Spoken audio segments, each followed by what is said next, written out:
दोस्तों, जब हम किसी भी फसल की बागवानी करते हैं तो सीरियल क्रॉप्स के कंपैरिजन में कई गुना ज्यादा मुनाफा कमा सकते हैं। और अगर आप नए नए बागवानी में उतरना चाहते हैं तो आपके लिए मौसम्बी एक बहुत ही बेहतर ऑप्शन हो सकता है, क्योंकि इसको लगाने के लिए लागत सीरियल क्रॉप्स के बराबर आती है, मतलब बहुत ही कम आती है, कम देखरेख मांगती है, कम फर्टिगेशन और स्प्रे की रिक्वायरमेंट इसे होती है, बिना झंझट झिकझिक के 3 से 4 गुना तक ज्यादा सीरियल क्रॉप्स के कंपैरिजन में मुनाफा दे देती है।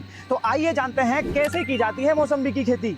चलिए शुरू करते हैं। दोस्तों, भारत में अगर मौसम्बी की खेती की स्थिति देखें तो इसका गढ़ कहा जाता है महाराष्ट्र, और उसके अलावा तेलंगाना में, आंध्र प्रदेश में, पंजाब में भी छोटे लेवल पर इसकी खेती की जाती है। और अगर आप भी करना चाहते हैं तो आपको कुछ चीजें ध्यान में रखना चाहिए। मिट्टी के प्रकार की अगर बात करें तो दोमट मिट्टी 5.5 से 7.5 जिसका पीएच हो, प्रॉपर जल निकासी की व्यवस्था फील्ड पर होनी चाहिए, और 20 डिग्री सेंटीग्रेड से 35 डिग्री सेंटीग्रेड की औसत टेम्परेचर रेंज में अच्छा प्रोडक्शन अच्छी क्वालिटी के साथ में लिया जा सकता है इस क्रॉप का। दोस्तों, इस फसल की कुल अवधि की अगर बात करें तो आप एक बार प्लांटेशन करके 20 साल तक इससे प्रोडक्शन ले सकते हैं। इस फसल के लिए प्लांटेशन का सबसे सटीक समय है जून जुलाई। दोस्तों, अगर मौसम्बी से ताबड़तोड़ प्रोडक्शन लेना है तो ये वेराइटी सिलेक्ट करें। खेत की तैयारी की अगर बात करें तो गहरी जुताई प्लाऊ से करें, डबल रोटावेटर करें। उसके बाद में आपको यहाँ पर प्लांट्स लगाना है 16 बाय 16 की स्पेसिंग, जो कि बेस्ट स्पेसिंग मानी जाती है। अगर कोई किसान प्रॉपर मैनेजमेंट रखता है तो उसको ये स्पेसिंग लेकर चलना चाहिए, क्योंकि पौधा इतनी ग्रोथ करता है, इतनी बड़ी इसकी कैनोपी बनती है। 16 बाय 16 पर 1 एकड़ में लगाने के लिए लगभग 175 पौधों की रिक्वायरमेंट होगी। दोस्तों, इस फसल के प्लांटेशन के पहले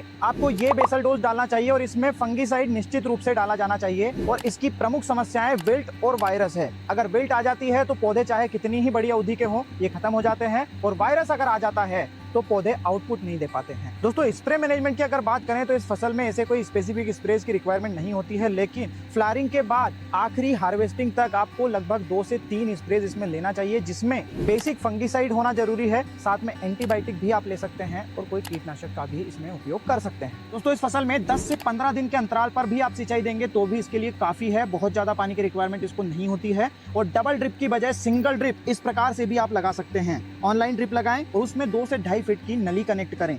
एक नली इस साइड और एक नली इस साइड अगर करेंगे तो आपका 2 ड्रिप का काम एक ही ड्रिप कर देगी।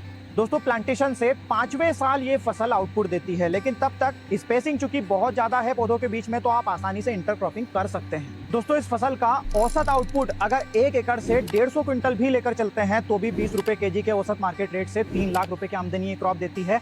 50,000 रुपए की अधिकतम लागत आती है रनिंग कॉस्ट के रूप में, मतलब 2.5 लाख रुपए का नेट प्रॉफिट औसतन ये क्रॉप देती है। दोस्तों, ये एपिसोड अगर आपको पसंद आया हो तो अपना वैल्यूएबल फीडबैक जरूर दीजिएगा, वीडियो को लाइक और ज्यादा से ज्यादा शेयर करिएगा। धन्यवाद।